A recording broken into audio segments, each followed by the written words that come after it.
àti àwọn ìjọba tó ń ṣoko.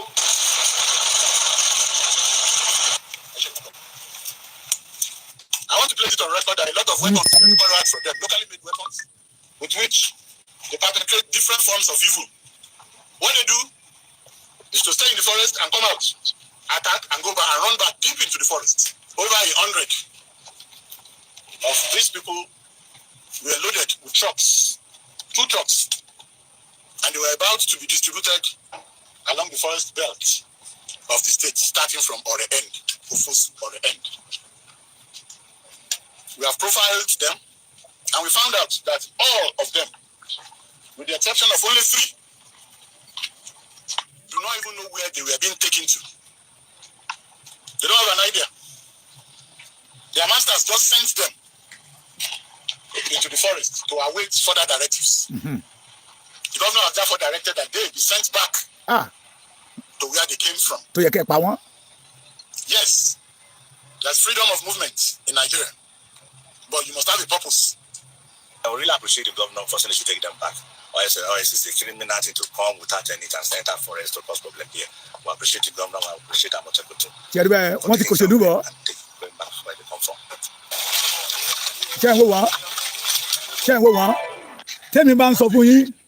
Tẹ́mi bá ń sọ fún yín pé bí wọ́n ṣe ń wọlé àwọn ọmọ tó ń wọlé àwọn tó dàgbà jù nínú wọn ní 24, 25 tẹ́ ń wọlé Yorùbá without nothing.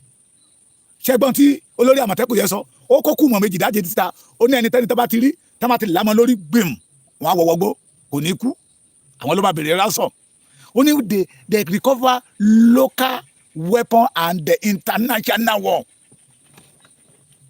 Ṣé ó yẹ ká dáwọ́ padà wọ́n ti kí tòṣèlú bọ̀. That is why I'm calling all the Yorubas. Are we ready to face our enemy? Mo pariwo láti jẹ́ yìí Ondo ẹ múra Èkìtì dé Ọ̀ṣun kátẹ̀gbà wípé Kwara ilé wọn ni they do whatever they like in Kwara state. Pé trailer náà fi ń kó wọn wọlé lójoojúmọ́.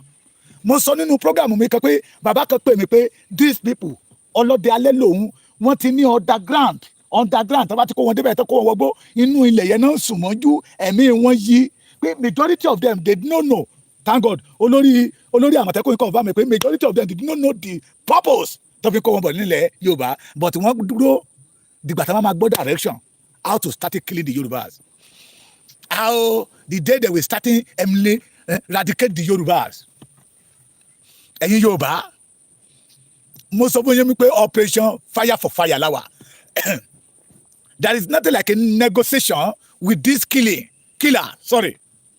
There is nothing like a negotiator with them because target wọn ni láti pa ìran Yorùbá run kán dẹ̀ gba ilẹ̀ wa kán dẹ̀ dominate ilẹ̀ wa ẹ rí àwọn Àmọ̀tẹ́kùn ló gbé síta o 2 trailers wọ́n tún kó oúnjẹ tó máa jẹ ń bẹ̀ bá wá ṣe dénú gbó bẹ́ẹ̀ ẹ kéde rò pé tẹ́ bá ń lọ lọ́nà ní express tẹ́ bá rí trailer tó park sẹ́gbẹ́ tẹ́ bá ọ̀nà ẹ rò pé trailer yẹn takú ni ẹ wá rí wọn lọ́sàn-án yẹn wá sùn sábẹ́ trailer yẹn irọ́ nígbà tí ọmọ Yorùbá dẹ̀ bàjẹ́ ooru abàjẹ́ ooru nígbà táwa bá ti lọ sùn wọ́n á máa dàrẹ́ èyí tó máa kó sí Oǹdó wọ́n á kó sóńdó èyí tó máa kó sèkìtì wọ́n á kó sèkìtì èyí tó máa kó sọ́ṣun wọ́n á kó sọ́ṣun èyí tó gùn bó ṣe máa pè káàkiri gbogbo ilẹ̀ Yorùbá ni trailer yà tún padà sí Sokoto lọ́dọ̀ Dànsúkì lọ́dọ̀ Sultan Sokoto. Prepare another group of Boko Haram for Yorùbá days. Tó bá ti ṣe bí ọ̀sẹ̀ kan wọ́n á tún máa ru àwọn míì bọ̀ group by group à ń pariwo pé Yorùbá ẹ má jẹ́ àfiná sórí òrùlé sùn àtejò àwọn bàbá wa tẹ̀ sọ wípé ènìyàn lè fi ejò sí sórí òrùlé sùn ṣùgbọ́n iná ni ò ṣe fi sórí òrùlé sùn àti iná àtejò Yorùbá ẹ má jẹ́ àfi sórí òrùlé sùn torí oró ejò burú ẹni ejò bá ti wọ́nà tó bá ti rìn débi ẹ̀mí wà ó lọ nìyẹn bẹ́ẹ̀ ni ẹni iná bá jó kò sóru sọ́jì tẹ́ máa ṣe fún tẹ́mi ò bá bọ́ kò lè balance. À ń pariwo bàbá brigadier general Kúnlé Tógun sọ̀rọ̀ nínú èsì ó dẹ̀ ń làágùn ọ̀pọ̀lọpọ̀ ọmọ Yorùbá sọ pé it is because they did not give him appointment it is because ṣé ó yẹ kí general máa sọdún tó sọ yẹn it is because he have the blood of Yorùbá. Ẹ̀yin ìka ènìyàn tá à ń pariwo wípé ogun ti wọ̀lú ẹni irọ́ ni ẹ mọ́ pogun ẹ wà wọn tó kóde o kí ni iṣẹ́ wọn ní ilẹ̀ Yorùbá èrè ìdíwọ́ náà fi ń kó wọn bọ̀ ní ilẹ̀ Yorùbá ṣé oko náà ń dá ní ilẹ̀ Yorùbá ni àbí gómìnà wa ló dá iṣẹ́ lẹ̀ that make them bombard Yorùbá land à à ń sá ẹ pàpà ń sọ wípé ọmọ Yorùbá mẹni tó kú ẹjá dìde ká má sá fún wọn mọ́ tí ò bá jẹ́ pé tọ̀rọ̀ tó lóṣèlú pé àwọn Àmọ̀tẹ́kùn ń bẹ̀rù àwọn ọ̀gá wọn ìyẹn gómìnà ń bẹ̀rù àwọn godfather wọn nínú politics. That is why they return them back to where they are coming from. But mark my word, tó bá jẹ́ pé ìran Yorùbá ló tàsé àgẹ̀rẹ̀ lọ sí ìlú wọn bẹ́yẹ tó mú wọn gbogbo wọn pátápátá wọn ní padà wálé, wọn ní ṣe kíni wọn apá wọn sọ̀hún ni. Ṣùgbọ́n àwọn gómìnà títí wa torí pé wọ́n bẹ̀rù wọ́n ń dá wọn padà, wọ́n láwọn ń dá wọn padà sílé. Ṣé àtúmú ìjà ẹkùn ìpadàbọ̀ Abidjan ṣe kò ní lágbára? Yorùbá prepare, ẹ dira o ọmọ Yorùbá lọ́kùnrin lóbìnrin ẹja gbáradì ogun ti dé. Tẹ́ bá ń tẹ̀yìn ẹ má jà tara wa. Thank God ẹ mọ̀ pé irú àwòyẹ tẹ́ bá wọlé irú àyájọ́ ẹni tá à ń ṣe ọjọ́ ìbí bàbá wa kẹ́dẹ́dẹ́ wa gbọ́kọ́ wọ́n ti pààyàn mẹ́wàá lóńdó wọ́n ti pààyàn mẹ́wàá lógélékìtì. Ẹ mọ̀ pé Ọlọ́run ò ní jẹ́ kí ìbànújẹ́ ṣubú lu ayọ̀ wa. We the Yorùbá we must prepare. We must do what? Prepare for war. Tẹ́ máa ń tàn wá ẹ má jẹ́ àtàrà wa. We must prepare for war. Ogun làwọn ará bíbá ẹ̀ kó dé. Ogun ni mo ń sọ fún yín ẹ lè rí àwọn àgbà gbogbo àwọn àgbà wọn tó sọ̀rọ̀ pátápátá lọ́dọ̀ wọn kọjá ọ̀dọ̀ wọn lọ́hùn. Dangolo ṣé Dr.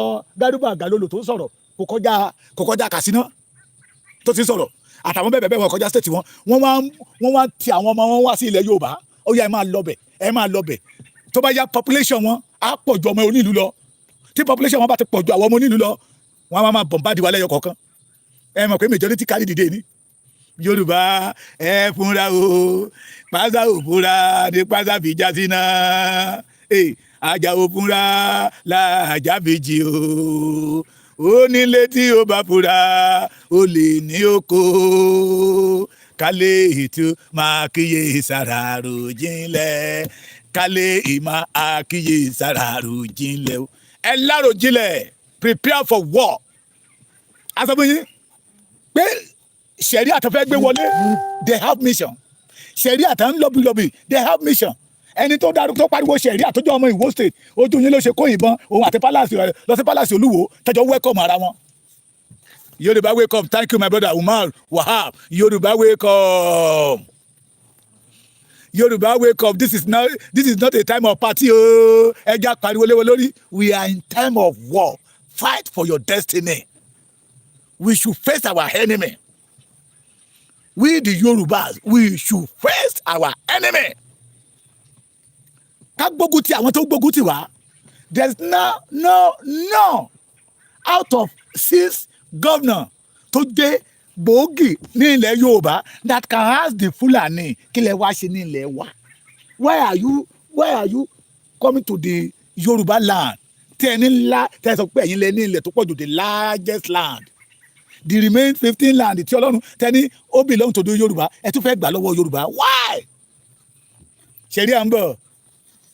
Ṣé Abdulrahman lẹ́yìn rí? Ẹ mọ̀ pé àwọn tó ju ti Ramani lọ mo wá sẹ́ẹ̀dì fídíò kan sí mi tó ti dá ọmọbìnrin yẹn lọ́rùn tó ti dá mú báyìí táwọn yùn bí ìgbà tẹ́nìyàn bá yún ẹran léyà. Ṣèbí Ramani ṣèbí olóhùn fún nígi lẹ́yìn ọrùn ni ó gbégi fún lẹ́yìn ọrùn ọmọ dìgbò lulẹ̀ ó dẹ̀kun bí ẹni kọ ẹran àwọn ògo Ìlọrin. Ẹ rí i pé alápàtà pọ̀ àwọn alápàtà làwọn ọmọ kéékèèké tẹ̀ ń rí ọ̀dájú burúkú. They are ọ̀dájú burúkú. That is why the Yorùbá must prepare for war.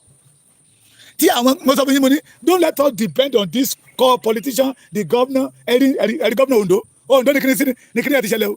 Governor Ondo ti dá wọn padà pé ẹ padà sọ́dọ̀ Sokoto torí wọ́n mọ̀ pé tó ń bá dètè wọn the sultan in Sokoto the satan in Sokoto will question him will query him pé why tó ń fi send èèyàn tó ń fi send àwọn ọmọ sí ìlú ẹ that you detain them you arrest them elétò arrest wọn yìí tó ní ká padà yóò máa gba query ẹ̀ èrè ìdí nìyẹn tí ò fi lè ṣe bí ọmọ ọkọ tí ò fi lè hùwà bí àwọn ìwà táwọn bàbá ẹ̀ ń wù. Akérédolú káre lọ́rùn mọ́ta Akérédolú fojú wọn rí bí yàtọ̀ ní àlẹ́ náà fi wá àìsàn kékeré tán gbélé ọmọ ọlọ́mọ lára. The Yorùbá ẹ má depend lérí àwọn olóṣèlú o tẹ́ bá àrẹ́sì Fúlàní kan we call police we go and hand over to the our governor our able governor ẹ̀ ń tẹ́ra yín governor máa fi yín máa gbá géèmù politics ni kill them they are come to kill you. Ẹni yára lògùn gbè ní kẹjẹ káfọ̀rọ̀ ṣe we must prepare for them we must face them fire for fire. Yorùbá pòwe ẹ̀ wọ́n ní àìgbélé ẹni fọrùn yín ṣùgbọ́n láyé àtijọ́ ni o the Yorùbá that did not prepare today àgbélé àfọ̀ràn yẹn àfapádá àtúfẹsẹ̀ dágan wọ́n á sọ di disable nínú ilé ara ẹ̀ tírélà yẹ kún o ní ìmọ̀ bó ṣe ń láàjì ẹ̀ ní ìbá láàjì ẹ̀ dáadáa tírélà yẹ kún o tí ọ̀gá yẹ dá padà ó kún o tírélà yẹ kún o tírélà yẹ kún o.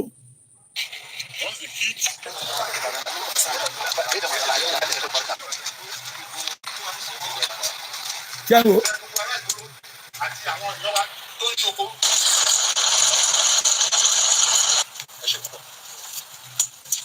want to visit on record that a lot of weapons were recovered from them, locally made weapons, with which they perpetrate different forms of evil. What they do is to stay in the forest and come out, attack and go back and run back deep into the forest. Over 100. Ẹ jọ irú àwọn ìṣó yẹ kí wọ́n padà tí wọ́n bá ìbọn lọ́wọ́ wọn local made pistol tó bá jẹ́ ọmọ Yorùbá ló gbé local pistol dání ní state ara ẹ̀ ibùdó ní ìlú ara ẹ̀ tọ́lọ́pàá bá mú wọn á rán lọ sẹ́wọ̀n wọn á máa wá pé the federal government constitution in section 001 did not allow citizens to carry anything pistol wọn á sọ di amúrọ̀bà kí làwọn eléyìí why the governor return them back home kẹ́hìn lè mọ̀ pé we the Yorùbá iṣẹ́ ń bẹ lọ́wọ́ wa láti ṣe kẹ́hìn lè mọ̀ pé àwọn tẹ́ ń pè lólóṣèlú my leader wọ́n lead kankan wọ́n báyé wa jẹ́ ni wọ́n fi wá ń gba politics ni they use the Yorùbá life to make money and we must stay away from them and prepare for our life and face our enemy and fight them.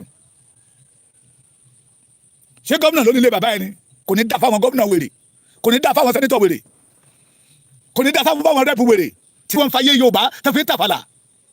ṣé orú gbogbo tẹ́sí nílẹ̀ wa yìí kan Yorùbá máa ń did it in the north in Sokoto in Katsina in Kano Kebbi in Yobe in Adamawa kò ní dá fún gbogbo ẹ̀yọ́ olóṣèlú ilẹ̀ Yorùbá tí ẹ̀mí Yorùbá ò tẹ̀ wá jọ yín lójúmọ́. Now you return them ẹ wá dá wọn padà lóńdó ṣé wọn à ní lọ́gbọ̀nà Kwara again kán gba Èkìtì wọlé tí wọn àgbọ̀nà Èkìtì wọlé ṣé wọn ní lọ́gbọ̀nà Ìgbómìnà wọlé kán jáde láti ìlà tó òkèlà gbà wọn wọlé nìyẹn wá ẹ̀ tẹ́ ẹ fi dìtẹ́ wọn ẹ wá face ẹ wá máa query wọn bí wọn ò bá gbọ́ Yìbó alọ́mọ Yorùbá tó gbọ́ Fúlàní tó gbọ́ Haúsá ẹ dáwọ́ padà torí pé ẹ̀ ń bẹ̀rù àwọn ọ̀gá yín lókè lọ́hún kán lè máa fún yín national cake jẹ ògùn ló bá pa gbogbo yín wá dandan. That is why we say the Yorùbás. Of these people were loaded with trucks. Thank God for this life of Àmọ̀tẹ́kùn yìí pé ó lè gbójúgbóyà láti sọ̀rọ̀ jáde síta àìmọye wọn I don't want to care mo pàdé ìkànnì ìfàkì àwọn Àmọ̀tẹ́kùn I was arrested them we are 3 number àwọn àbúrò méjì àwa dé mọ́tò Àmọ̀tẹ́kùn àwa gba àwọn ní káfí wọn lẹ́ka ká máa lọ òun ò fẹ́ wà láǹtí tẹ̀wọ̀n òun sì níyàwó ní oṣù lọ́mọlé coward people that is why I say that the Yorùbá must prepare let us fight them àwọn gómìnà òṣìwò tó tẹ́ pé owó náà lọ́ọ́ mẹ́kì mbẹ́ life wey yín ẹnu náà fi ń jẹ́ chief security of their state ẹnu tó bá jẹ́ chief security of their state ayédáadé lọ́kì ayédáadé àbí kí ló ń jẹ́ táyé ẹ̀ máa bàjẹ́ láìpẹ́ tí ò bá múra ó yẹ kó dìtẹ̀ wọn pé the purpose tẹ́ ẹ fi kó ìbọn pé wọ́n ti rí ìbọn wọ́n ní there is freedom of movement in Nigeria with gun tẹ́ ẹ bá gbé ọ̀bẹ tó máa ń sọ mápá yẹ tó ń bá mọ́ lọ́wọ́ ọmọ Yorùbá lásán wọ́n á bù so ni ọmọ wa kẹ́ igi kan ló design bí pàpà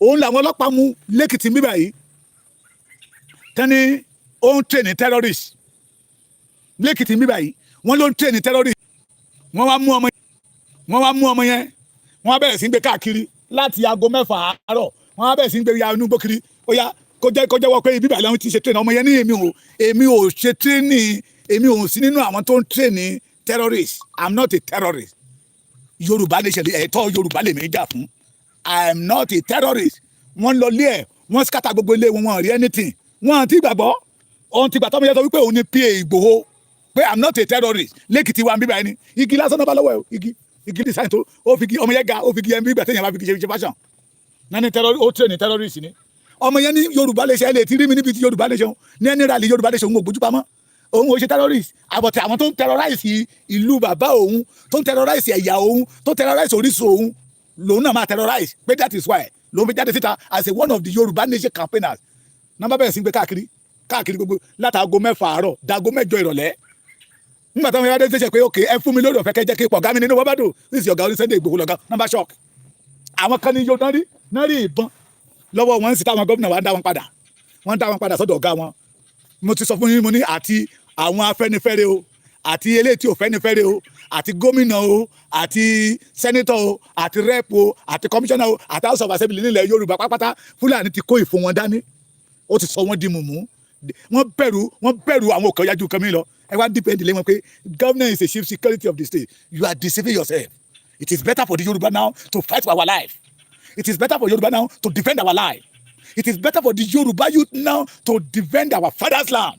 Say no to the Fulani in our land. Mo náà wọlé wọ́n ní irọ́ là ń pa ọ̀pá ní wí ẹni bá tẹ̀lé Sunday Igboho ẹni bá tẹ̀lé bàbá Akíntóyè tó ń parọ́ tó jáde síta tó ṣe program tí ẹ wádìí ẹ̀ tẹ́ ẹ rí òun ni wọn lọ́run lórí torí bàbá Akíntóyè ò gbé lọ dání Sunday Igboho ò gbé lọ dání we are saying it there wọ́n ní no mo máa dìídì gbé kámẹ́rà màmá tẹ̀lé trailer wọn pé ẹ wò wọ́n o àwọn wọn wọlé o ẹja múra ogun ti dé o mo sọ tó dẹ̀ sẹ́ni pé àwọn gómìnà wa o wọn dálé iṣẹ́ lẹ̀ o eléyìí tó wà lẹ́gẹ̀ẹ́ kò tó àwọn ọmọ Yorùbá jẹ́ o kò tó wàá jẹ o kí làwọn wọ̀nyí ń wọlé sí o mo sọ tó dẹ̀ sẹ́ni pé àwọn tó ń wọlé èyí tó dàgbà jù nínú wọn ní ká ní 26 pé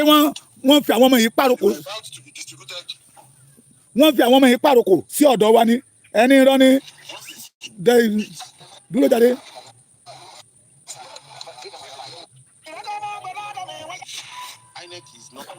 ẹni irọ́ là ń pa ẹni irọ́ ní kò rí bẹ́ẹ̀ ó ti wá rí bẹ́ẹ̀ báyìí ó ti rí bẹ́ẹ̀ àbí ó ti rí bẹ́ẹ̀ when the Sultan of Sokoto tó ń darí àwọn ọmọ wọn Ọọ̀ni of Ifẹ̀ ò lè lọ́ba pé sà àwọn ọmọ yín tó bó tẹ̀ jẹ́ pé tí Ọọ̀ni of Ifẹ̀ ti sọ̀rọ̀ àìdí bọ̀ fún Sultan of Sokoto that he cannot fight for your right pé àwọn bàbá mi ti wà kí Sultan Sokoto tó máa jẹ ní Kano àwọn bàbá mi ti wà kí Fúlàní even if the Hausa kan tó bẹ̀rẹ̀ sí exist pé no I don't want it kí president ìlú gan máa sọ kó yarí kí Ọọ̀ni of Ifẹ̀ àtàwọn ọba all the first class ọba kẹtẹ yarí mọ́ Tinubu lọ́wọ́ náà káwá wàrà tí Tinubu bá dá kí Tinubu gan bá máa rí léwọ̀ we now tell the Tinubu that pátápátá ó ní ọdún mẹ́rin ọdún mẹ́jọ mẹ́yẹ ilé ló ń padà bọ̀ káwá máa fi ṣẹlẹ́yà bá ṣe ń fi Ọbásanjọ́ ṣẹlẹ́yà yìí tí gbẹ̀yìn ò lè dá ní àmì àtàwọn tó bá ṣiṣẹ́ papọ̀ ní civil mo wo documentary kan tí ọba Adétọ̀nà tó ń sọ̀rọ̀ bó ṣe disgrace Michael Adenuga tí òṣèré Adenuga ló disgrace tó jẹ́ pé ara ẹ̀ ní London ní France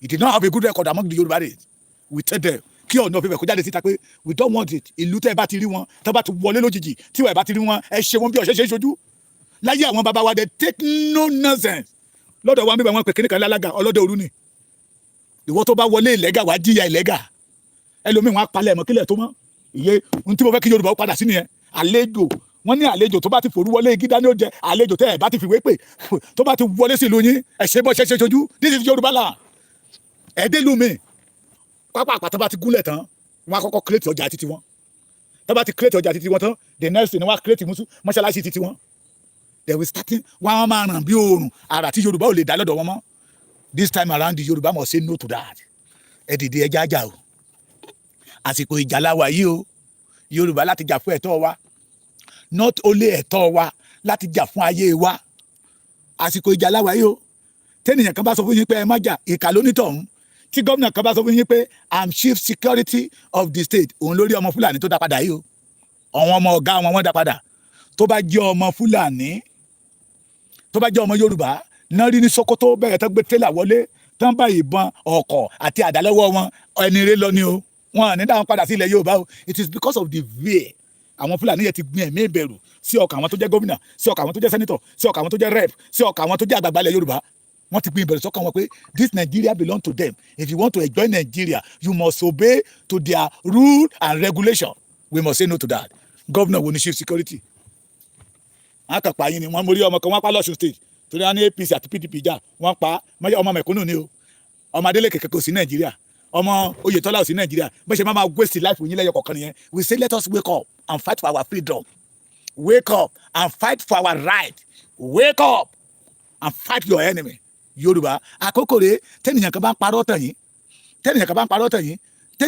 yín pé governor is a chief security governor you must obey the rule and regulation ṣé àwọn Fúlàní they obey the rule and regulation of Nigeria tó ń wọlé ìlẹ́gà tó ń kó bọ́n wọlé mo sọ̀rọ̀ kan lẹ́ẹ̀kan forest reserve forest tó wà ní Emure tó Ọ̀wọ̀ it was the second largest forest tí ó bá jẹ́ south west ajẹ́ gbogbo Nàìjíríà helicopter náà wá fi ń gbóúnjẹ fún wọn bẹ́ẹ̀.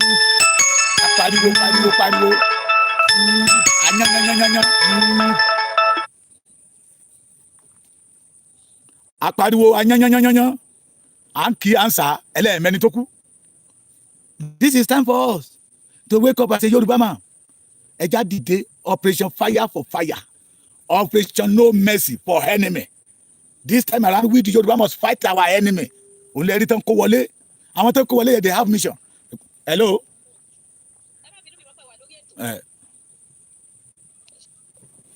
Àwọn tán kó wọlé they have mission.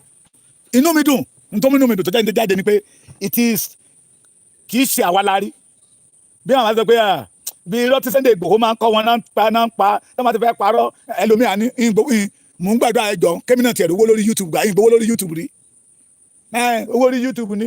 Inú mi dùn pé àwọn Àmọ̀tẹ́kùn Ondo State gangan ló capture àwọn eléyìí, the Àmọ̀tẹ́kùn from Ondo State àwọn ló capture àwọn eléyìí tó capture àwọn eléyìí kì í ṣe àwa. Àwọn Àmọ̀tẹ́kùn Ondo State ló capture àwọn eléyìí with trailer. Ṣẹ̀gbọ́n mo fẹ́ ohun tó àwọn ní sùúrù ìgbà táwọn sọ ṣẹ̀rí igi tí ó mú dání ṣẹ̀rí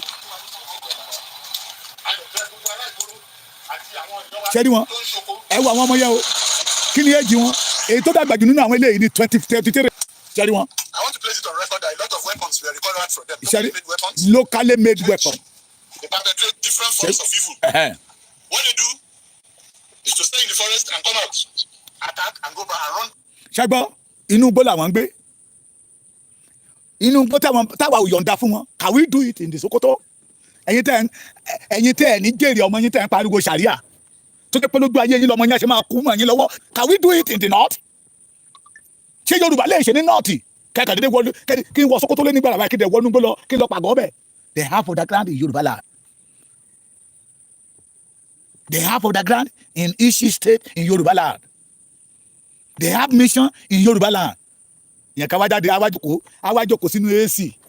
Ìmí nínú wọn nígbà tó bóyá òun àti gẹ́gẹ́ friend ìyàwó lẹ́kọ̀ọ́ wọn wá máa ta yín ẹ̀ wọ́n máa ní Your Excellency àwọn Boko Haram máa pa èèyàn mẹ́rin ní wo àlàyé mi I will call commissioner of police. Wọ́n ta yín nìyẹn wọ́n fàyè tẹ̀yìn wọ́n fi play politics. Yàrá kan di governor is a chief security of the state. It's better for the Yoruba to build their own security. Let us defend our land. Mo ti pariwo ẹ̀ tipẹ́. This is time for the Yoruba to fight the enemy. Tí a bá fẹ́ rí ayé gbé, if you don't want to kúkú ọ̀wọ́wọ́, if Yoruba don't want to tójú irun dójú kú, this is time for the Yoruba to fight back. Téèyàn kan bá sọ fún mi pé obey the law, ask them ṣé àwọn eléyìí obey law ẹ̀gbọ́n tí bàmá yìí sọ. Deep into the forest, over 100 of these people were loaded with trucks, 2 trucks, and they were about to be distributed along the forest belt of the state, starting from Ore End. We have profiled them, and we found out that all of them, with the exception of only 3, do not even know where they were being taken to. Mi mọ̀ bí agbára yẹ dáadáa. Out of 100 plus, àwọn mẹ́ta ló mọ ibi táwọn tó kó wọn lọ. The rest, gọ̀ǹgọ̀ṣù òdìdá rẹ̀ bí o ti gbọ́n tó náà ló gọ̀ tó gọ̀ǹgọ̀ṣù ká máa tẹ̀lé wọn gọ̀gọ̀gọ̀. Out of 100 plus, only 3 know that they are coming for Yoruba land, but they don't know the mission. Wọ́n kàn máa dó sínú gbó yẹn ni. Tẹ́ bá wọnú trailer tí màá ń ṣò, ẹ rí pé àpò oúnjẹ wọn wà ń bẹ̀. Àwọn kan máa jáde síta, wọ́n ti mọ̀nà. Kò sí ìlú tẹ́ ẹ dé ní ilẹ̀ Yorùbá, àwọn ló pọ̀ jù lọ ní ọlọ́kadà. This is time for the ọlọ́kadà or the Okada rider in Yoruba land to starting ban the Fulani Okada rider in Yoruba land. Let us use everything to fight them back. Kọ́ tó bẹ̀rẹ̀ sí ń pa wá bẹ́ẹ̀ ní pẹ̀rán. Tí population wọn bá ti fa kọ́ọ̀mù wa, we are in big problem. Big problem. They don't have an idea. Their masters just sent them into the forest to await further directives. Ṣẹ́gbọ́n. The governor has therefore directed that they be sent back. Ibi tó bí mi nínú jù nìyẹn. Why the governor sent them back? Tẹ́ ẹ bá bọ̀ lọ́wọ́ wọn. Ó yẹ kó lè fojú kó ata òfin Ondo State. Ó yẹ kó lè fo kí ni purpose ìbọn tó gbà lọ́wọ́ wọn. Kì í ṣe ẹran ìgalà náà fẹ́ wá pa ni. àbí ẹran etu àbí àmọ̀tẹ́kùn tó fi Sókótó lẹ̀ tó fi Katsina lẹ̀ tó fi Kaduna lẹ̀ tó fi Adamawa lẹ̀ tó fi Yobe lẹ̀ tó fi Jigawa lẹ̀ tó fi jẹ́ pé ilẹ̀ Yorùbá náà ń bọ̀. They are not supposed to turn them back because they put politics on it. ẹ̀yà wọn tẹ́ ẹ sọ pé chief security of our state ni ẹ nígbà tẹ́ bá sì wọ́n dẹ́yìn ó dí tẹ́ni kan máa lọ tẹ́ máa rí pé wọ́n á rìn síwájú bí fẹ́ẹ́ rẹ̀ wọ́n á tún pé palẹ̀ àwọn tẹ́mi wọ́n yí wọ́n á tún gba another way wọlé. Yorùbá, this is time to face the enemy. Mo ń pariwo, this is not the time to run away for them. And you that did not believe in Yoruba nation, I know that you believe in your life. These people did not know who is doing Yoruba nation, or they did not know who believe in Yoruba nation and who did not believe in Yoruba nation. They did not know who is a Christian or a Muslim or traditional. What they know that immediately they know that you are Yoruba, you are gone. That is why I always say it is better for us to join together and face them. Operation fire for fire. Tell you come don't take law in your hand. Ask that question. To the governor, don't take law in your hand. Ask that governor. To the senator, ask him a question. The Fulani did not take law into their hands, killing Yoruba like a chicken. Kò ní dá fún gbogbo wọn. Ẹ wá gbé mi. Mo kú wá ẹni tó máa fún mi lóúnjẹ lọ́fẹ̀ẹ́ tẹ́lẹ̀. Tí màá máa jẹun sí lọ́rùn. Tẹ́ bá lù mí láàárọ̀, tẹ́ lù mí lọ́sàn-án, tó bá dọjọ́ alẹ́ tẹ́ lù mí. Mo mọ̀ pé ẹ ní jẹ́ kí kú lọ́dọ̀ yín. Ẹ̀yin wèrè àgbáyà. Ẹ̀yin wèrè oníjẹkújẹ. Ẹ̀yin wèrè tí ẹ̀rọ tọjọ́ ọ̀la Yorùbá tẹ́ wò pé bó lọ́jọ́ ọ̀la Yorùbá ṣe máa rí. The Fulani use everything to overcome you because of money. Ẹ sọmọlúwàbí yín nù. All the Oba in Yoruba land, keep quiet.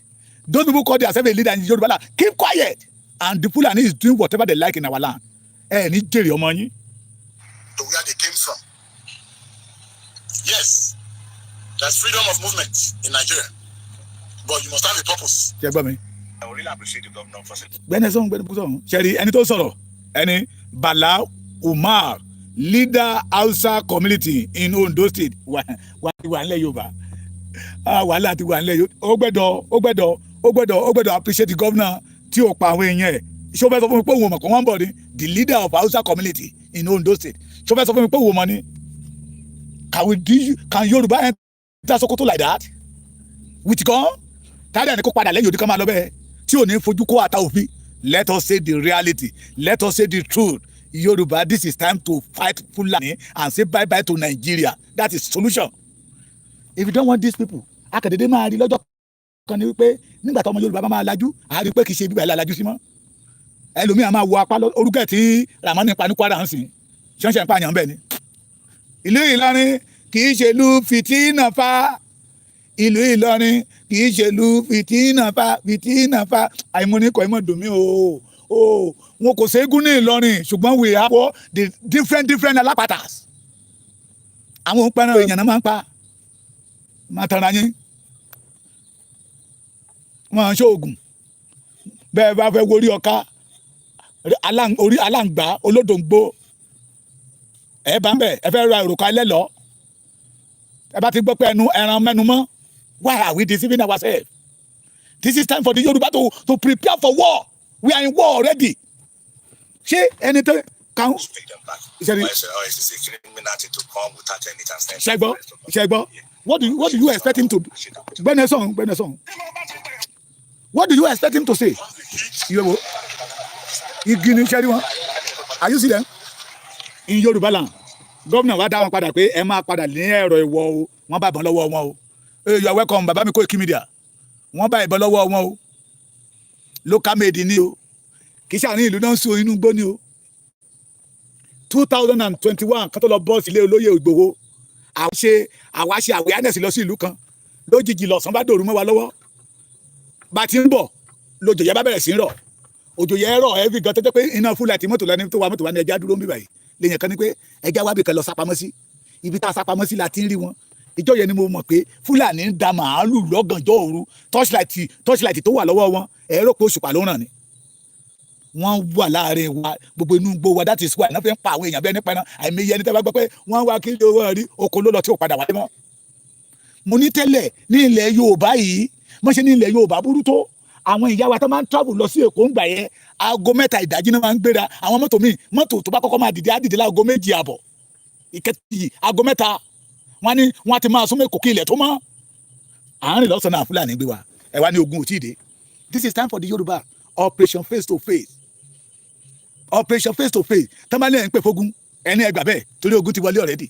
àwọn tó ń bọ̀ yìí ẹgbọ́n tí yẹ sọ ó ní wọ́n ń bọ̀ they are more than 100 only 3 of them ló mọ ibi tán lọ the rest wọn mọ purpose tó fi wọlé ilẹ̀ Yorùbá wọ́n dẹ̀ máa keep wọn síbẹ̀ wọ́n á máa fún wọn lóúnjẹ they have understand in Yorùbá land tó bá dalẹ́ náà máa jáde síta àwọn kan lára wọn á jáde lọ́wọ́ àárọ̀ wọ́n wá oúnjẹ lọ́jà wọ́n á tún kó wọgbó lọ pamọ́ títí dí wọ́n dúró dìgbà tí ọ̀gá wọn máa sọ pé tá máa blow whistle ya static clean them but n tó fẹ́ ṣe rèé olúwadó wa yìí wọ́n fẹ́ ní enough boy ńbẹ̀ tó máa lè suppress Yorùbá at one time bí Ìbàdàn ṣe tóbi tó ó yá wọ́n á bọ̀ bá di Ìbàdàn Abẹ́òkúta ní gbogbo àwọn city wa pátá tó bá dẹ̀ ti capture ẹ̀ di àgọ́dàbúlé tó kù igbó ni wọ́n dẹ̀ ti wà nínú gbóyègé bí a ṣe ń sáwọ́ gbóbá iná máa mú wa lẹ́yọ kọ̀ọ̀kan tán máa dúwa wọ́n máa dúwa bí wà téèyàn máa dú ẹran ní àníkájá múra èèyàn kan sọ fún yín pé don't take law into your hand kò ní dáfẹ́ni tó bá sọ bẹ́ẹ̀ any governor that say don't take law into your hand ẹ képe tí pé kò ní jèrè ọmọ ẹ̀ bó bá jẹ́ senator ló sọ bẹ́ẹ̀ owó náà lọ pé l'Àbújá they have no time for you. A lọ sọ fún kábíyèsí ń wojú rere olóṣèlú kó náà lè gun jeep. They have no time for the Yorùbás indigenes not all of them àwọn ọba kan wà tó jẹ́ pé they are ready to do but wọ́n mọ̀ pé àwọn ará bíbá yìí mo rí ọba tó sọ fún mi pé gbogbo ń tẹ́ ẹ sọ yìí ẹ mọ̀ tẹ́ bá lọ bọ́ ọba lágbájá gbogbo ń tẹ́ ẹ bá sọ pápátá òun ló máa lọ tẹ́ndà fáwọn Fúlàní ṣùgbọ́n ilẹ̀ Yorùbá láti rí ọba tó fi Haúsá jẹ bọ́ba ṣe lù.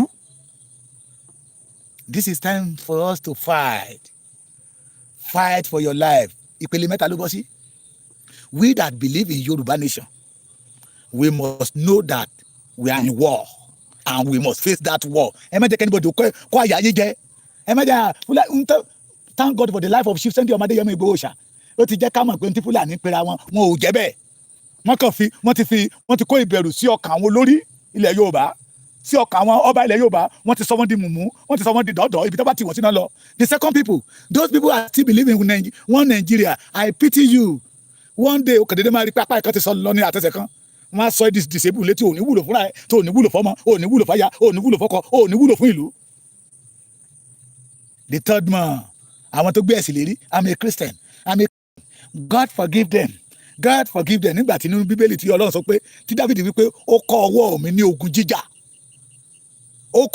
ní ogun jíjà inú ìwé oní Psalm 35 wípé Olúwa gbógun ti àwọn tí ń gbógun ti wá this time around tí Ọlọ́run ọ̀rọ̀ yẹn ń ṣí wa létí ni pé Yorùbá gbógun ti àwọn tí ń gbógun ti ẹ́ Yorùbá gbógun ti Fúlàní tó ń gbógun ti ẹ́ lọ́wọ́lọ́wọ́ fìjà fún Fúlàní tó ń fìjà fún ẹ̀jà ẹ̀wọ̀n wọn máa pa kúbẹ́kúbẹ́ I pity you sórí ikú tó lọ́wọ́ fẹ́ pìyẹ wàá kú ikú gbígbóná ni wọ́n láàánú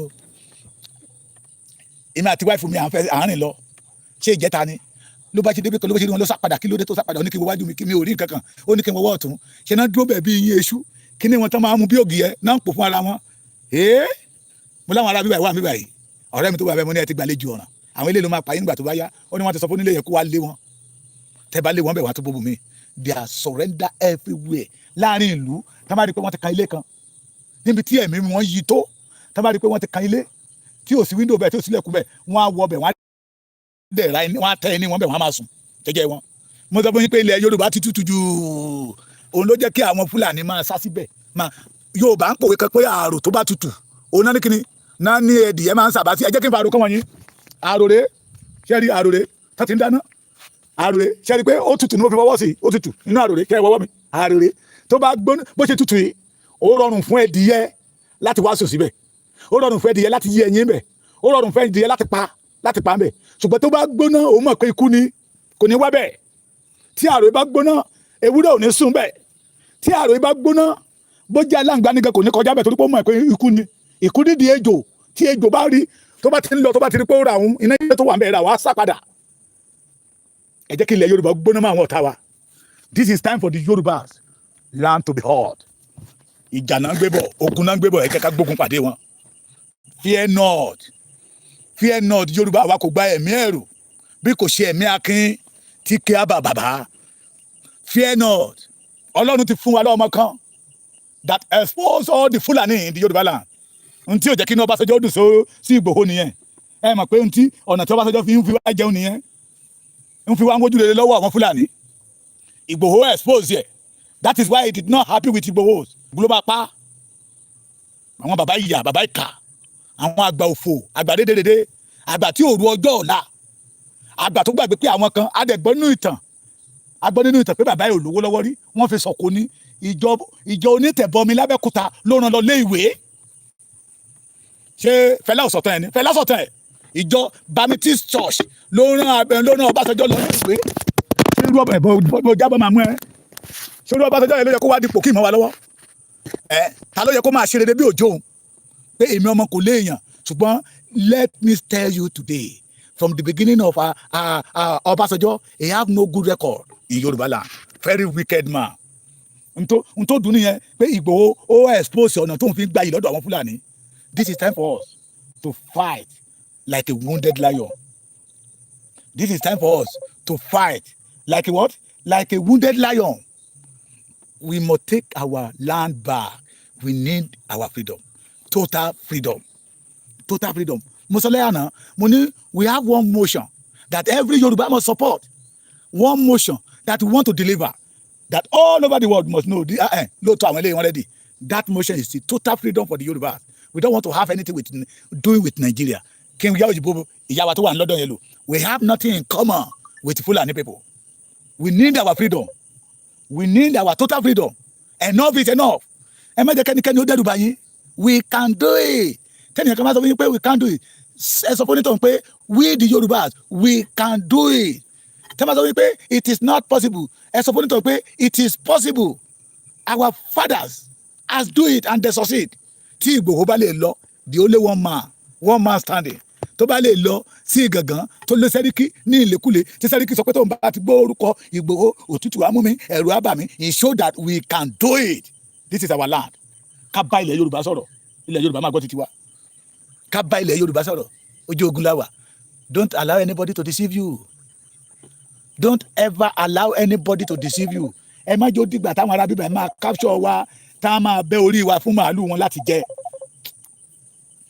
Ẹ má jẹ́ ó dìgbà yẹ o. Mo fi yọ́nà Ọlọ́run bẹ̀ yín. Ẹ má jẹ́ ó dìgbà táwọn ará bíbá yìí that they will capture all the Yorubas. Tá a bẹ̀rẹ̀ sí ń bẹ́ orí wa tó jẹ́ pé nígbà tá a máa bẹ́ orí wa ẹ̀jẹ̀ wa náà mọ̀ fún màálù wọn fún omi mu. We can do it. The Yoruba, we can deliver ourselves. And this is a season for the Yoruba to stand up and deliver ourselves. The land belongs to us. Anybody? Those people are still supporting one Nigeria. Okay, but every one of us see that this is the right time to face the enemy. Don't run away for them. Don't run away for them. The more we run away for them, the more they could themselves. Ẹ má jẹ́ dúró àkókò rí ilẹ̀ Yorùbá tútù. Ẹ wo bàbá yẹn ní over 100. Tí over 100 yẹ bá wá ní mo mọ̀ pé àná náà capture wọn tó jókòó sí Ondo State. Tí another 100 tó ń bọ̀ tó kún Èkìtì pẹ̀lú àwọn ilé tó ti wà ń bẹ̀ tẹ́lẹ̀. Káwọn máa deliver 100 lóṣooṣù ló bí yá ọ̀sọ̀ọ̀sẹ̀ sí state kọ̀ọ̀kan nílẹ̀ Yorùbá. Nígbà tí wọ́n máa dìde, the Fulani is prepared for war. We the Yoruba, we are prepared for party. Lóòótọ́ àdániwáyé ló dá wa bẹ́ẹ̀. Ọlọ́run ọba ló dá wa ká máa ṣe fáàrí, ká máa jayé orí wa. Ṣùgbọ́n ẹni máa jayé orí ẹ̀ tó máa kọrin sọ ni pé màá jayé òní o, mi ò mẹ̀yìn ọ̀la o, màá jayé òní o, mi ò mẹ̀yìn ọ̀la o. A ti kọ́kọ́ ṣe ogun náà. A lè fi fọkàn balẹ̀ jayé yẹn. Wọ́n yìí jayé nígbà tí ogun bá kọlù yàn. Ogun máa ń kó yàn lẹ́rú ni ogun ìfúnni láyọ̀. If you do not prepare for war máa sọ ẹ́ di ẹrú. From there, you can lose your life. If you lost your life, you lost everything. We must not allow it to happen to Yoruba race. Let us prepare for war. I pity those people who are still clamoring for you, one nation. Mo ní lánàá mo lọ mo rí àwọn kẹ́tẹ́kọ̀ọ́ báwo for second time. Báwo rí yín ránṣẹ́? Báwo ráyè títí yín? Báwo lè ní helicopter gbàdá ní plane ti land lẹ́kìtì. Pápápá ó ti di ọ̀dàn. Ó ti dé bí airport. Ó ti lọ nìyẹn. Ṣé báwo tó fẹ́ ṣe ìyàwó fọmọ tí òrìṣẹ́ ládó ń bí báyìí tí òrìṣẹ́ ní ìkọ̀pọ̀ sílùú ẹ̀ tó jẹ́ Ìbàdàn ló ti fẹ́ ṣe igi da ẹyẹ fò ní gbogbo wọn. Don't believe in them. Ẹ jẹ́ ká gba orílẹ̀-èdè wa, ká gba òmìnira wa. If you I have a mission. I want to become a governor. Please jẹ́ àgbà òmìnira wa, ká gba orílẹ̀-èdè wa kó tó wá máa mú mission tó níyẹ wá mú sí ìmúṣẹ. Support the Yoruba nation. Support the motion. Total freedom for the Yoruba race. Mo sọ̀rọ̀ kan ní àná bí àárọ̀ ni pé ihun tó bá èèyàn nínú jẹ́jù ni kíkà ìsàn máa ṣe èèyàn kan ní kò sí oògùn fún. Ẹ̀rí ọ̀pọ̀lọpọ̀ tó bá ti kó èdè wọ́n ti lose hope torí pé wọ́n sọ pé kò sí oògùn fún. Òbísáìdì òdùpadà kan ló ní pé bí Fátúndá tó sọ pé kò sí ètùtù. Ètùtù wà, solution wà ní ogun tó ja ìran Yorùbá lọ́wọ́lọ́wọ́. The solution is to disorganize Nigeria and Yoruba should go in their own way. Nítorí ewu ọgbẹ́ ọkàn wa sọ nìyẹn. Internal bleeding. Oògùn ẹyọ kátà lè lò sí náà ni pé ká yára wa kó nínú Nàìjíríà. Àwọn ọmọ wa tí ò rí iṣẹ́ ṣe tí wọ́n rán mú kiri. Ohun tó lè mú kó pé ó dé bá ní ká yára wa kó nínú Nàìjíríà. Mo ní bàbá kan sọ fún mi lánàá pé ọ̀rọ̀ tí mo sọ wípé tọ́mọ bá ń wọ yunifásitì a máa jó tó bá kù gẹ́gẹ́rẹ́ kọ́mọ yẹn ó jáde tẹ́kọ̀ sáàfù tán á di ìbànújẹ́ fòbí. Ó láwọn ni mò ń bá wí ẹ̀yin nìkan kọ́ ni àìsàn yẹn ń ṣe sà. Ẹ̀yin nìkan kọ́ ni àìsàn yẹn wà nínú ilé ẹ̀ but solution ti dé. Oògùn tó lè mú kí àìsàn yẹn kó sàn nínú ilé yín nínú ìdílé yín òun náà ni pé ká gba orílẹ̀-èdè Yorùbá ká yára wa kó lọ́wọ́ àwọn Fúlàní. Mo ní bàbá tó pa mí lẹ́kún lánàá pé ìran Yorùbá ń yá àwọn Haúsá yìí lówó tẹ́lẹ̀. Wọ́n ń yá British lówó, wọ́n ń yá ilẹ̀ Ìgbò lówó. Bàbá yẹn sọ ìtàn 1950 to 1960 fún mi. Àwa rèé láti di alágbé káàkiri gbogbo àgbáyé. The only solution tó lè bọ́ àjàgà gbé kúrò lọ́rùn Yorùbá ní ká gba orílẹ̀-èdè wa. That is the only way that every Yorùbá ojúlówó ọmọ Yorùbá ni ó tó gbọ́dọ̀ support. Ẹ̀yin kábíyèsí wa ẹ̀rí ń tẹ́ dálẹ̀ àwọn àmọ̀tẹ́kùn tí ò bá já àwọn àmọ̀tẹ́kùn bóyá ẹ ti tú gbowó lọ́wọ́ àwọn eléyìí àwọn tọ́mù yìí bóyá ẹ ti tú gbowó lọ́wọ́ wọn torí wọ́n sọ pé kò sẹ́ni tó wọnú igbó tẹ́yìn ọba ilẹ̀ Yorùbá ẹ̀ mọ̀ sí. Adẹ̀ sọ pé irọ́ ni wọ́n parọ́ mọ́ àwọn ọba wa ni àwọn ọba wa ò lè mọ̀ sí kò sọ́ba ilẹ̀ Yorùbá kankan tó jáde síta pé irọ́ náà ń pa. Ìṣó dídákẹ́ yín yẹn show that it is true but we the Yorùbá we are ready to fight back. We won't allow Fulani to take our land. Mo tó sọ lẹ́ẹ̀kan sí operation fire for fire the Yorùbá ilẹ̀ Yorùbá ti tútù jù ló fún wọn lórí ọ̀fẹ́ láti máa yà wá sọ́dọ̀ wa. Wọ́n á lè yá lọ sọ́dọ̀ Ìgbò bẹ́ẹ̀ torí wọ́n mọ̀ pọ̀ lọ Ìgbò ó ń gbóná. Ẹ jẹ́ kí ilẹ̀ wa náà máa gbóná máa wọn ọ̀tá. Lóòótọ́ we are not a violent people but wọ́n ti gbé violent wá bá wa. Kì í ṣe ohun gbogbo ní sùúrù ń tọ́jú ló ń parí ló ń yanjú ẹ̀. A ti ní sùúrù títí sùúrù yẹn sọ wá di mùmú ni. Sùúrù lání tó fi pa bàbá Bọ́lá Ìgè tá àmì ẹni tó pàdé ni. Sùúrù yẹn lání tó fi pa Délégi wá tá àmì ẹni tó pàdé ni. Sùúrù yẹn lání tó fi pa Abíọ́lá o. Alájà Kúdí sùúrù yẹn ni o. Alájà Suliat nìbàdàn sùúrù yẹn ni o. Alájà Ilépo tápá lókè Ògùn sùúrù yẹn ni o. Ọkọ̀ lóyún sùúrù yẹn ni o. Dr. Borode sùúrù yẹn ni o. Brother Wolabi sùúrù yẹn ni o. Àwọn tá a mọ̀ nìyẹn o. Àwọn tá a mọ̀ àìmọye àwọn tó jẹ́ pé egun wọn ti jẹrà sínú igbó sùúrù yẹn náà ni. Yorùbá yìí jàjà Yorùbá yìí jáyè Yorùbá yìí ṣoníjẹ̀gbọ̀n Yorùbá yìí ṣe wọ́n dẹ̀ ń kó jẹ̀gbọ̀n wọ́n fi ń bayé Yorùbá jẹ́ wọ́n kó jẹ̀gbọ̀n wọ́n fi ń pa Yorùbá lára. This is time for the Yorùbá to fight back. Àwọn bàbá tó ní kẹ́ ẹ má jà tẹ́ bá rí wọn Ayọ̀ Adébánjọ kó tó kú òun àtọmọ ẹjọ́ ń ṣe kọ́mẹ́dì ni. Mayọ̀mí lẹ́nu jàre ẹ wá ní controversial Afẹ́nifẹ́re mass gan ó ń fi wá ṣe yẹ̀yẹ́ nígbà tó ti yó ó ti lọ́mọ tó ti jẹ́ dókítọ̀ ó ti lọ́mọ tó ti jẹ́ lọ́ọ̀yà wọn à sí ń lé wọ́n ti fowó Yorùbá tọ́ ọmọ wọn wọ́n wá da àwọn ọmọ Yorùbá sínú ìgbèkùn. Fight for your right Yorùbá get up standing for your right. Èmi sọ wípé fighting for your right Yorùbá get up fighting for your right. Don't wait for governor fighting for your right.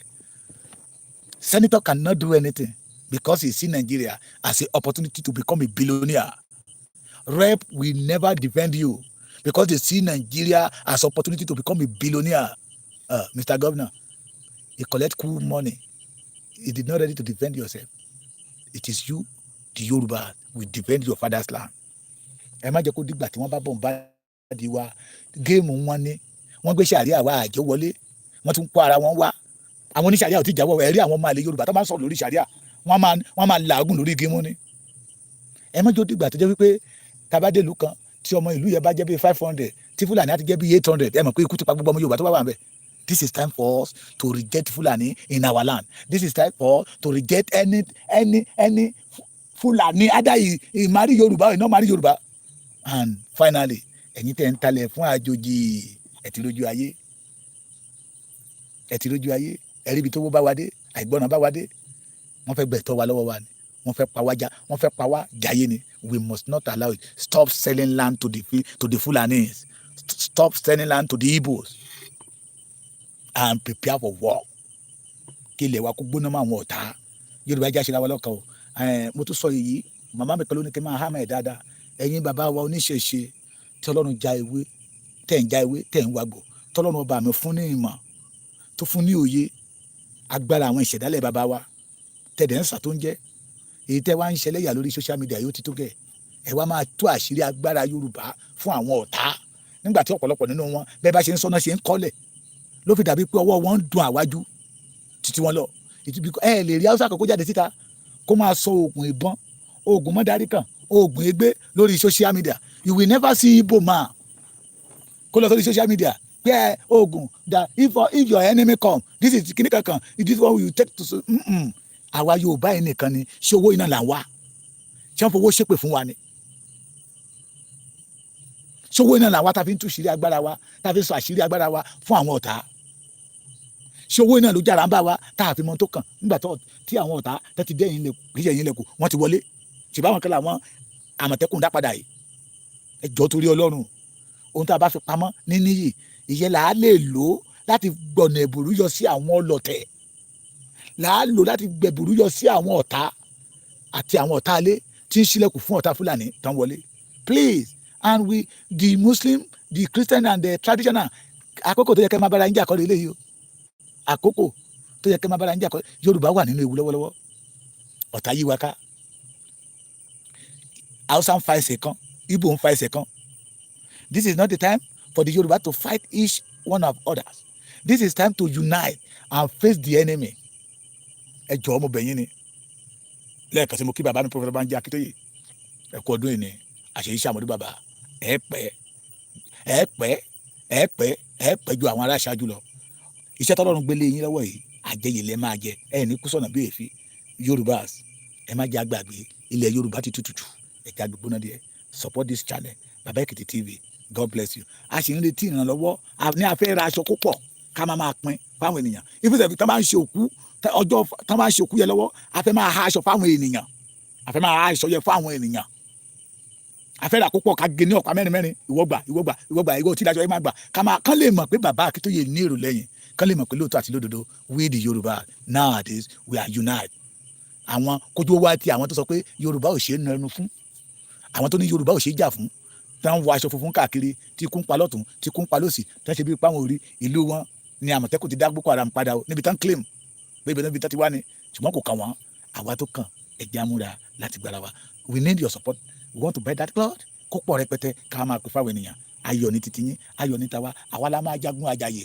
torí ìran ọmọ ló máa ń sìnkú ìrókò àwa la máa sìnkú gbogbo ọ̀tá tó bá ní ìran Yorùbá ò ní nísinmi àwa la máa rẹ́yìn wọn àwa la máa sìnkú wọn ilẹ̀ Yorùbá máa jà fún wa Ọlọ́run tó dá Yorùbá máa jà fún wa gbogbo àwọn àgbààgbà ìyà àwọn àgbà agarawa tó kó ìran Yorùbá sínú ìgbèkùn gbogbo wọn pápátá ní áńgẹ́lì Olódùmarè ní àwọn onílẹ̀ ní ọmọ ìyá náà máa ń lá màmá wọn lórí ìkọ̀ọ̀kan ọmọ wọ̀ yọ mọ́ yọ gbogbo ẹnikẹ́ni tó bá ti ní ìran Yorùbá ò ní délẹ̀ lérí irú ẹni bẹ́ẹ̀ ẹ̀jẹ̀ wọn la máa fi ṣe tutù débi tí ìyá lọ Yorùbá nation no going back mo fẹ́ kí gbogbo wa paradìpọ̀ ká máa prepare we are in war tá máa sọ fún yín pé ilẹ̀ lọ́ni ẹ má jẹun tàn yín ẹ sọ fún wọn pé n tó wà nílẹ̀ ti kọjá ẹ̀tàn àwa náà ti rí pé ogun ti dé Fúlàní ti ń ya wọlé ọ̀dọ̀ wọn ni wọ́n kó bọ́n fún wọn wọlé AK-47 tó lágbára and again tẹ́ bá ti fẹ́ sùn as a Yorùbá man either you believe in Yorùbá nation or you believe in regional government tó ti forí ṣọpọ́n or you still believe in those people who are calling for restructuring tó ti kú.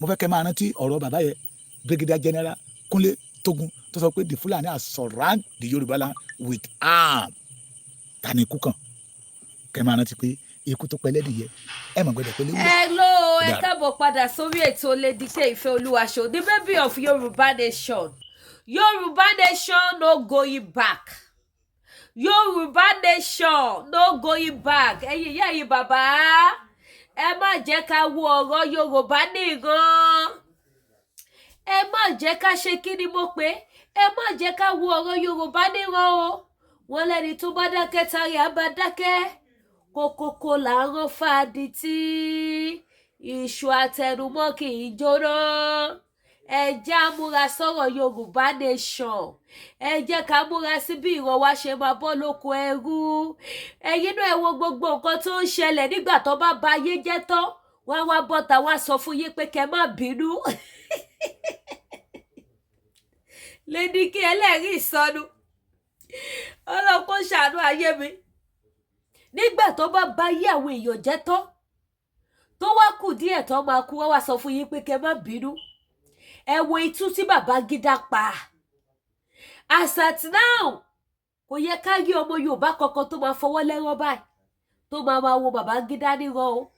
Ó yẹ kí gbogbo àwọn ọmọ Yorùbá from A to Z tí wọ́n ti bẹ̀rẹ̀ sí ní faraya wípé àsìkò ti tó, a máa gba ẹ̀san ìṣẹ̀lẹ̀ tó ṣẹlẹ̀ sí MKO Abíọ́lá.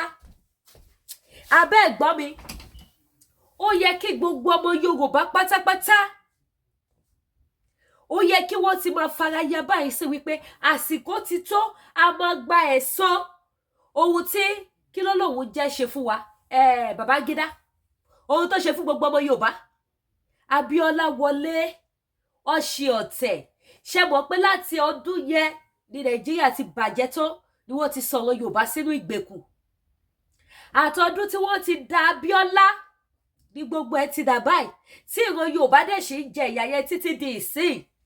Ẹni tó wá bá ìran Yorùbá débi tadé lọ́jọ́ ti tòní, ó wá bọ́ síta, ó ní gut, ó wá sọ fún yín wípé tòótọ́ la Abíọ́lá wọlé, kí gbogbo ẹ̀yin ọmọ Yorùbá má bínú. Àwọn ọ̀bàyéjẹ́, àwọn ọ̀jẹ̀lú kan dẹ̀ tún wà ń bẹ̀, wọ́n tún pàtẹ́wọ́ fún. Àwọn ìka èèyàn, àwọn the same set of people, wọ́n wà ń bẹ̀, wọ́n tún donate owó fún Babangida. Babangida fi àlàáfíà ara, ó fi jẹ ìran Yorùbá níyà. Ó tún wá fi àìpé bọ́dì, ó tún fi gba owó lórí ọmọ Yorùbá. Kí la ṣe? Ẹ wá wo gbogbo tó ń là kọjá láti ìgbà títí dìsín. Gbogbo àwọn ọ̀gbàgbà ilẹ̀ Yorùbá, gbogbo wọn joyè ọ̀dàlẹ̀. Fúlàní fi ojoojúmọ́ dún màwúgu mọ́ wa. Fúlàní fi ojoojúmọ́ ran ìran Yorùbá lémọ̀.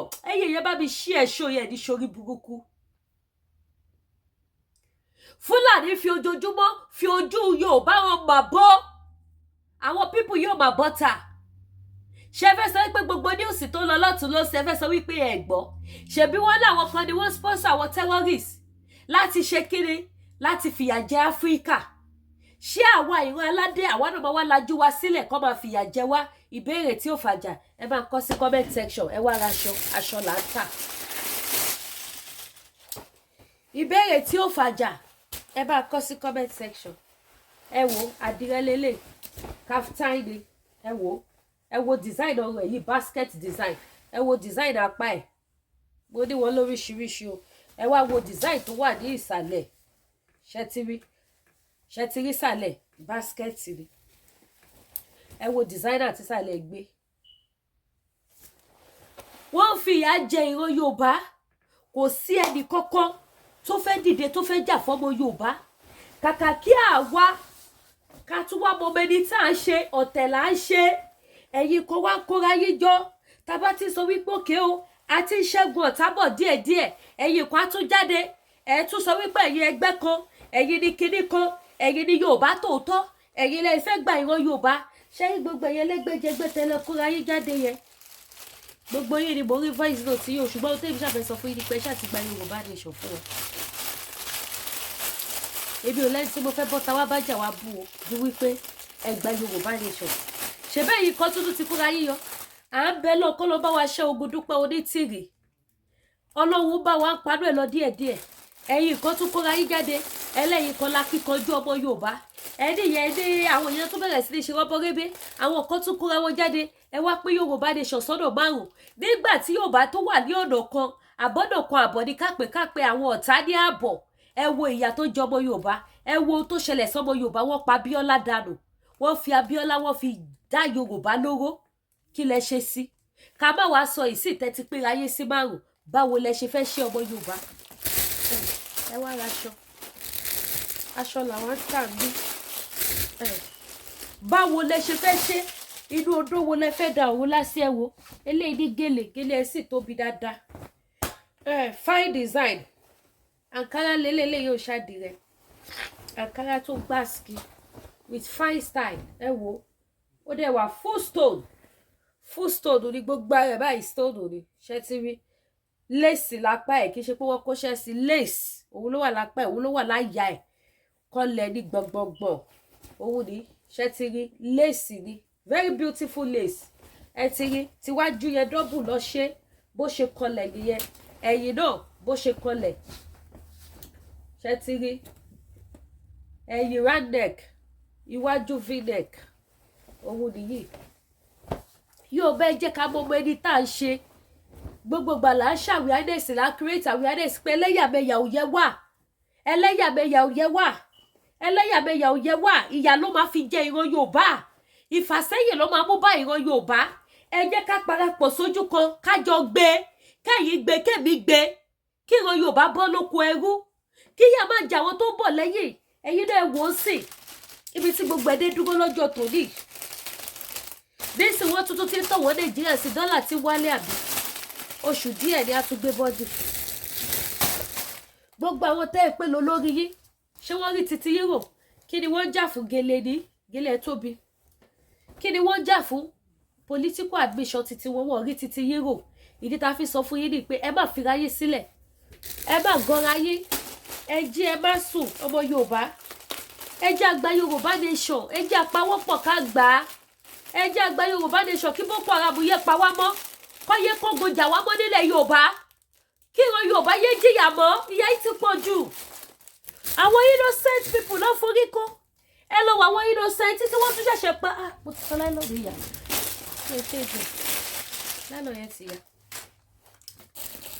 ẹ lọ wọ àwọn innocent people tó tún ṣẹ̀ṣẹ̀ forí kó àwọn innocent people tí wọ́n tún ṣẹ̀ṣẹ̀ forí kó lọ́wọ́ Fúlàní ojoojúmọ́ báyìí làwọn èèyàn kó sákóló kidnapper every day ní kidnapper ń pa àwọn èèyàn ẹwọ eléyìí adìrẹ ní kaftan ilé eléyìí náà èyí tẹ bá ga owó nìyí tẹ ga tẹ ọra kúnjù mi lọ díẹ̀ ẹ lè wọ èyí tẹ bá kúnjù mi lọ díẹ̀ ẹ máa lo eléyìí tẹ ga jù mí lọ èyí tẹ bá ga jù mí lọ because mi rí advice kẹ lọ gé sàlẹ̀ yẹn ẹ kàn lè tẹ sínú so èyí tẹ bá ga jù mí lọ size yìí wà èyí tẹ sanra size yìí wà èyí tẹ sọ ó dẹ̀ ní side two pocket méjì ló ní side two pocket ó dẹ̀ ní big gèlè ẹ̀ náà wà àdìrẹ lélẹ̀ èyí tẹ bá fẹ́ àdìrẹ yes àdìrẹ wà gbogbo ẹ̀ lá níbí ojoojúmọ́ ló ń kidnap ojoojúmọ́ ló ń fìyà jẹ àwọn èèyàn ojoojúmọ́ ló ń pa àwọn èèyàn pakúpa mo rí fídíò kan ẹ̀rọ Ọlọ́run bà mí àwọn kidnapper wọ́n dẹ̀ fi odidi ilé wọ́n dẹ̀ fi ṣe mọ́ṣúárì wọ́n dẹ̀ mélòó la fẹ́ sọ mélòó la fẹ́ sọ àwa tára agitate ojú wa ń rí because àwa làwọn èèyàn máa ń sábà sẹ́ẹ̀dẹ̀ ìsíjú because nọ́mbà wa ṣe kí ni ó wà níta nọ́mbà wa wà níta nọ́mbà wa ní gbogbo ayé mọ̀ so tó bá ti lè ṣẹlẹ̀ bẹ́ẹ̀ yẹn wá jù sínú WhatsApp wá jù sínú àwọn group wá pín káàkiri ẹlòmíì bó ṣe nífẹ̀ẹ́ sí ìran Yorùbá tó ń jà fún ìran Yorùbá tó kò sí nínú gúrùpù Yorùbá nation kankan débi tó máa mọ ohun tó bá lọ àfi tó bá rí lórí social media ó dẹ̀ mú odidi ilé èmi ò rírú ẹ̀ rí wọ́n dẹ̀ fi ṣe mọ́ṣúárì tó wá fi ṣe ẹni ló to àwọn òkú lẹ̀ ọ̀rọ̀ burúkú tó ń tẹ̀yìn ẹni ni wọ́n tẹ́jọ́ sí gbogbo ọdún ọṣẹ́ bíi ọ̀lù ni wọ́n wá ń to àwọn òkú yẹn síbẹ̀ wọ́n ń to àwọn òkú síbẹ̀ kidnapper ń tapá kidnapper ń ta orí ẹni tó bá ti lè kidnap àwọn èèyàn tó bá ti ní kọ́wé èèyàn mú wá tí wọ́n bá ti rówó mú wá àwọn terrorist àdè ta páàtì ẹ̀ àwọn terrorist ti mọ gbogbo àwọn ritualist olówó Nàìjíríà ó mà ṣe o wọ́n á tún yọ apá wá yorí ẹwẹ́ ni tí wọ́n ń ṣe kidnap tó ní kàwé yẹn lọ 100,000 wá gbọ́n kan tí kidnapper yẹn sọ ni ó ní wọ́n ti fún àwọn ní 50 million káwọn yọ apá ẹ̀yọ ẹsẹ̀ yọ gbogbo páàtì ẹ̀ tó bá yọ kí ló fẹ́ fi ṣe ṣùgbọ́n máa lọ tà ní fáwọn olówó bíi titi ẹ̀ àwọn politicians bíi titi ẹ̀ tó máa fi gọ́ṣẹ́ ẹyẹ yọ ibo là ń lọ ní ìlú Nàìjíríà di fídíò I have it o kì í ṣe wọ́n ní o mo ní fídíò tí mo sọ fún yíyí o eléyìí ò ṣe story kì í ṣe fàbú o kì í ṣe nǹkan tí mo kàn lọ wújọ o mi ò wújọ o òótọ́ mo ń já yín sí ni mo ń sọ fún yẹ̀yẹ́ èèyàn wọ́n wá ń to àwòkọ́ àwọn èèyàn ẹlòmíì báyìí wọ́n gbé àdálé báyìí ni wọ́n fi gbẹ̀mí lẹ́nu ẹ̀ ẹlòmíì báyìí wọ́n so apá so ẹsẹ̀ ni wọ́n fi pàdánù tó bá ti wá pa wọ́n tó wá lọ tò wọ́n jọ sínú ilé yẹn ọwọ́ òkú fresh wọ́n dẹ̀ bá mú wọn jọ sínú ilé bẹ́ẹ̀ wọn ò bàjẹ́ wọn ò tọ́ AC lé wọn lórí o wọn ò tọ́ fáànù wọn ò tọ́ kọ́kọ́ fún wọn o wọn ò tẹ́ wọn sórí bẹ́ẹ̀dì o ẹni onírọ́bà ẹni mọ́là ni wọ́n tẹ́ lọ sí gbogbo inú ilé yẹn wọ́n ṣe bí ọ̀lù ni wọ́n dẹ̀ tu òkú àwọn èèyàn síbẹ̀ wọ́n láwọn dókítà tó jí àwọn ara wọn tó bá wọn hẹ̀ bam wọ́n ti mọ abẹ́rẹ́ tó máa gún wọn tí wọn ò ní bàjẹ́ ẹlẹ́dàá mi má sùn o wọ́n ti mọ irú abẹ́rẹ́ tó máa fún wọn tí wọn ò fi ní bàjẹ́ YouTube ò ní accept níbi bá àtàṣe mọ́ fídíò yìí kẹ́ fojú ara yìí wò yín tẹ́ bá ti rí ó ti trend nínú gbogbo gúrùpù káàkiri báyìí sí so ẹyẹ yóò ẹjọ́ ẹjẹ àgbà Yorùbá nation alálẹ̀yẹ Yorùbá gbé wá o Yorùbá nation no going back ni o no going back lọ́rọ̀ Yorùbá nation o ẹ wí fálára ẹ wí fàjẹrò ẹ wí fọwọ́gbó lẹ́la wípé kí la fẹ́ Yorùbá nation ni ó ti pọ̀ jù ó dá mi lójú pé tí wọ́n ní kọ́ lọ́mọ 100,000 wáyé tó bá sọ 100,000 yẹn kò ṣọ́ ọ̀pọ̀ máa release máa yẹn because kí kidnapper tó lè máa sọ wípé ẹni tó ní ká kidnap ẹ̀ tó point ẹ̀ fún wa ó ti fún wa ní 50 million kí kidnapper tó lè máa sọ bẹ́ẹ̀ ṣé kidnapper tó ti wá gba 50 million ó wá ní kẹ̀yẹ́ bí lọ́mọ 100 million wá ẹ̀ mọ̀ pé tó fẹ́ fi ṣàfikún ni ó ti mọ owó tẹ́ni yẹn kó tó lè kó 50 million lé lórí èmi ò gbọ́gbọ́ ẹ̀gí o Nàìjíríà láti rí gbogbo ọmọ Yorùbá ni wọ́n o àdẹ̀sán fún wa Afẹ́nifẹ́re ẹjẹ́ àgbà Yorùbá nation wọ́n ní wọ́n Nàìjíríà ni mo ti sọ fún yín nínú fídíò tí mo ṣe lọ ẹjẹ́ lọ gbégbá bá bí àlà àṣírí ààbò bá bí àlà ká lọ fi 100 million àdéhùn jù bẹ́ẹ̀ lọ lórí ètò Lady K Ìfẹ́ Olúwa ṣòdì baby of Yorùbá nation ibi gángan lèmi wọn ò ní fẹ́ lòmí ṣe mí àníbáwọ̀ jì sọ́fì ayé láṣẹ Èdùmàrè ẹjọ́ ẹ bá wa pín ètò yìí ẹ bá wa pín wọ̀ gbóra ayé ojú òní tí yìí ẹ má gbàgbé láti subscribe sí YouTube channel wa kẹ́dẹ̀ tán notification bell ẹ má sì gbàgbé gbogbo ọjà táǹtà bíbá yà wá láṣọ bí ó aṣọ là ń tà àdìrẹ à ń ta Kampala à ń ta Ankara à ń ta léèsì à ń ta aṣọ òkè à ń ta damask gbogbo ẹ̀ ló pé síbí kò sí latest ẹ fẹ́ nílùú tẹ́ẹ̀dì rí bíbá tẹ bá fẹ́ brocade mi ìmọ̀ pronounce dáadáa ni ò jẹ́ kí n pè é tẹ bá fẹ́ brocade àbí kí ló ti pè mo ní gbogbo ẹ̀ mo ní bíbá tẹ bá fẹ́ Kampala tó fi rán jákẹ́ẹ̀tì tó ní ṣòkòtò gbogbo ẹ̀ la ní bíbá ojú òní tí yẹ patronize baby of Yorùbá nation a tún máa fi ayọ̀ pàdé láṣẹ Èdùmàrè kó nípa wá ìsọ̀níṣe wá àníwẹ́nikẹ́ni tì ire o.